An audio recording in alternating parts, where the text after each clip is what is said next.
বন্ধ, চোখটা বন্ধ করে হাতটা উপরের দিকে তুলে এর বন্ধু অপরাধীর মতো কলিজা দিয়া পিছনের গুনার কথা স্মরণ করে আর একটা বার আমার আল্লাহরে ডাক দেন না, আল্লাহ মালিক তাকে দেখো, আল্লাহ আমি একাই শুধু গুনাহগার, তোমার দরবারে তওবার নিয়তে হাত বাড়াই নাই।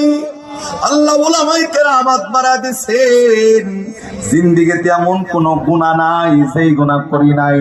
আল্লাহ আজকের এই তওবা যদি জীবনের শেষ তওবা হয়, সকালবেলায় সূর্যোদয় নসিবে আছে কিনা জানা নাই, ফজরের নামাজ নসিবে আছে কিনা জানা নাই। আল্লাহ জীবনের শেষ তওবা যদি আজকের এই তওবা হয়ে যায়, তোমার কাছে হাত তুলে আল্লাহ জিন্দেগির অপরাধের কথা স্বীকার করে মাপ চাই।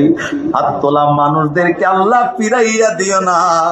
উলামায়ে কেরামের বরকতের কারণে আল্লাহ আমাদের প্রত্যেকটা মানুষের तमाम জীবনের গুনাহগুলো মাফ করে আমাদের মাসুম বানায় দাও। জবান বন্ধ নয়, দোয়া কবুল হওয়ার লক্ষ্যে আওয়াজ করে চিল্লায় বলেন আমিন। আরেকবার আওয়াজ করে বলেন আমিন। আরেকবার আওয়াজ করে বলেন আমিন। হাত নামবে না, উড়ান।